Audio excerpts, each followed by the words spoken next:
Well, Elvis is in the house, and we're here to talk with him. We've got Ryan, Pelton, and Jill Heppner from Pepsi's Legend Theater in Branson.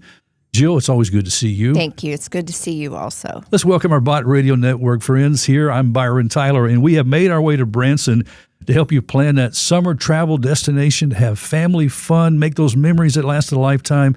You're looking for a place to have a family reunion, a church gathering, or just as a family want to come and have a great time for vacation. You want to come to Branson. You definitely want to go to the Pepsi Legends Theater because there is a whole lot of shaking going on there, Jill. There is. Mona Stafford, who is our Southwest Regional Bot Radio Network manager, she was so thrilled to participate in a recent Elvis competition. So this past early May 4th through 6th? No, 2nd through the 4th. Sorry, 2nd through the 4th, we had our 18th annual Branson Elvis Festival.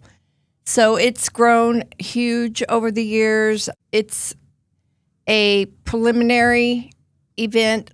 Our winner then wins the right to compete in Graceland at the Ultimate Elvis tribute. So really this event is kind of sponsored by the Graceland Enterprises, isn't it? It is. We're sanctioned through Elvis Presley Enterprise. Which is big. Hello to our friends in Memphis, right? Yes. Absolutely. It's a pre-qualifier.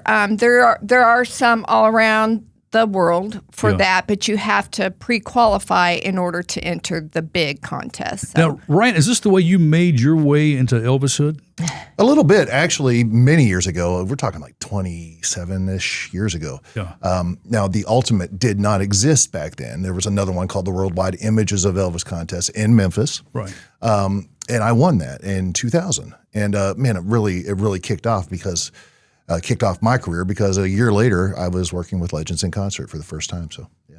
Also understand there is a kind of this new partnership. You guys have done some rebranding at Legends. The relationship with Pepsi? Yes. So for years we were Dick Clark's American Bandstand Theater, and we loved that. That was, a big landmark thing. Only one in the world. Yeah. Left. Now, did Dick Clark actually have something to do with that? No, I mean, not in the actual theater itself. Right. But after he passed away, it was still good, but things just got a little bit lost in the shuffle in some ways. And we found that our audience no longer really, some people were saying, well, who is Dick Clark? What is Dick Clark? Yeah, what are you talking about? Right. And so... we're a corporation, and just through all of that, it was just changed over to, we dropped the Dick Clark licensing, and we are now sponsored with Pepsi. Same great building. We have a lot of the same memorabilia. They did come and get some Dick Clark Productions, but some of it, they said, you guys have taken such great care of it. You're still honoring his name. And so there's a lot of it that's still there because rock and roll, yes. It's prevalent to that theater. The whole property really is a great way to spend a time. It is. Because you got the Legends, of course, with some of the greatest entertainment in town. And if you get hungry, you get Hertz Donuts there. Yes. And you got this amazing car museum, too. No, I don't know if there's anything like it anywhere close by. Does it surprise you at all that Elvis is still so popular after all these years? No. I mean, it doesn't. His fans are loyal, and he gains new ones. I think after every show, Ryan can tell you, I do a lot of our social media stuff, and I'll see photos that new fans have posted, from young girls to to teenagers, and they're like, and in fact, I have a granddaughter who, after getting to know Ryan, but just sitting through the shows quite a bit from spending time with me in the summer, she talked her choir in Springfield into performing an Elvis song at one of their concerts. Wow. And so it's just something that kind of comes and goes. It's always there. Yeah. It's always there. I think there's always new fans coming in with Elvis because there's no one like him. So what does that mean for you, Ryan, as you portray Elvis on stage and realize there's still this continual excitement and growing fan following of Elvis? Yeah, it's definitely in the zeitgeist of, the world when you think about it. and traveling. It's great. You travel to Finland, for example. Not a lot of English-speaking folks over there. They know Elvis. Yeah. And you're doing shows, and you can't. I was just in South America, in Chile last year. They're not English-speaking. And soccer arena, full. Yeah. And they know Elvis, and it's everywhere. It's not just a United States thing. In fact, you might even go so far as to say because Elvis never performed outside of the United States except for 3 dates, I think, in Canada in the 50s, that the world is bigger Elvis fans almost than the United States because we have it. Yeah. You know? I think that's so true. You know, I've experienced that. I've traveled in Europe, and if, people might ask, where are you from? I say Memphis. Oh, right away, it's Elvis. It's Graceland, you know. Mm-hmm. They landmark the town because of Elvis's, you know, legacy, which is really incredible. What goes through your mind when you're singing some of Elvis's gospel hymns on stage? That's great. I do a Elvis gospel show as part of the Branson Elvis Festival. On the 4th, we did it in the morning. Sunday morning, 11 a.m. It was awesome. So the thing about gospel music, Elvis gospel music in particular, is there are definite differences. There are the upbeat Southern gospel, clap your hands kind of music, which I love. I love. But then there is a certain category of that music that is more actually like praise and worship. And then you get into the more serious things like Who Am I and whatnot. Elvis loved gospel music, and we go across the whole gambit. And you want to talk about having the right kind of music for a show that has the ups and the downs and a big, you know, climactic ending with How Great Thou Art, the only song you won a Grammy for, by the way. Yeah, it's pretty fascinating. So I think some of his pastime, just hanging out in the garden room with the piano with his friends, a lot of times was just singing gospel hymns, right, Jill? Yes, that's what I've heard. Yeah. Legends in concert is not just Elvis. We love Elvis. That's right. Talk about what you've got going on this summer there. I'll let you do that. Start off. It's going to be a matter of Elvis has left the building this summer. I will not be in the show this summer because we are bringing in an 80s show, amazing 80s show. I am a product of the 80s. So even though I won't be there, I'll be there in spirit. You know, some of the great songs that you hear and some of the great artists from the 80s that have that vibe, you know, the Cyndi Laupers, the Rod Stewarts, you know. And and of course the Blues Brothers will still be there, which is a good thing. Now that is only in July through September 3rd. July 1 through, Now Ryan is in the show all of June for the summer. We have the Liverpool Legends are coming back for the month of June, so it'll be the Beatles, the Liverpool Legends as the Beatles. And we must say now, George Harrison's sister handpicked these guys, correct, to be in this band, right? They are phenomenal.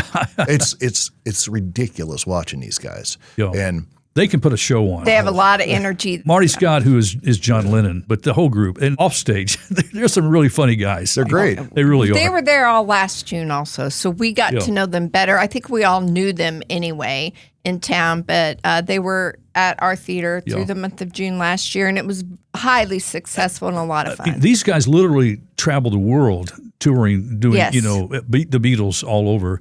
And if you want to find somebody that is, I mean, sounds like a Beatles, it's unbelievable. It really is. You know, it's a great show. And just the stories about how Joe, you know, he's playing Paul McCartney. He knew how to play bass right-handed, but he learned how to play it left-handed. I mean, it's like every little detail, all the guitars, the basses, everything is accurate. And man, they do a fabulous job. And you don't just create those harmonies. I mean, you can have 4 great singers together, and you can't get that sound. Right. They have the sound. They have the sound. They really do. I'll tell you, this morning at breakfast, you know, we had a breakfast buffet at the hotel. I'm sitting there, and across from me, there's a couple sitting there and another couple across. And the thing they said, we were at Legends last night. It was incredible, nice. You know.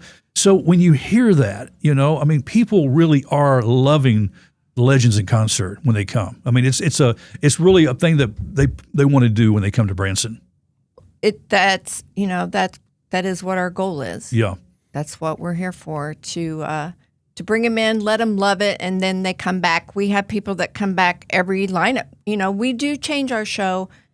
We're changing it 5 times this year, our entire lineup. So they can come every time the seasons change almost and see, practically a whole different show. So that's something a little unique with us. Right. And it keeps us on our toes. Yeah. And, we have an amazing band that keeps up with all of that. And they work hard. Our backup singers, our dancers, they probably know more songs than anyone in this town because of what we do. Yeah. But we enjoy it. We love it. It's definitely authentic. You guys take it serious. Yes. You're doing a show, but you do it with passion, a real love for your audience, because you know why they're coming to see you. Right, Ryan? Imagine, this world, especially this day and age, Byron, where it costs so much money to go see a real Kenny Chesney right now. You go out to Vegas, you go to the Sphere, you're going to spend hundreds of dollars, okay, for maybe not even a good seat where he looks this big. Yeah. You can come to Legends in Concert and see this gentleman who is spot on vocally, spot on visually. It is a miniature concert, and that was the original concept of Legends in Concert, especially some of the early on. You used to have to be an act that had passed away, because then you'll never be able to see him again, of course. But like now, it's a little different. But I mean, it's the same principle. Yeah. All miniature little concerts that you can't see. You cannot see the Beatles anymore, but you can see something really amazing at Legends in Concert. And it takes people down that memory lane. It does. We hear that over and over and over again. And I do want to say something. I mentioned our band, but our tribute acts themselves, I mean, they put such a lot of time and respect into that act that they're paying tribute to. If they need to change the color of their eyes, they're going to wear contacts.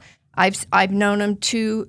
I don't want to give their secrets out, so I'm not going to say anymore. But they do everything. Like, it's a act that they have honed down perfectly to look and speak and sound and have the mannerisms as much as possible as that person.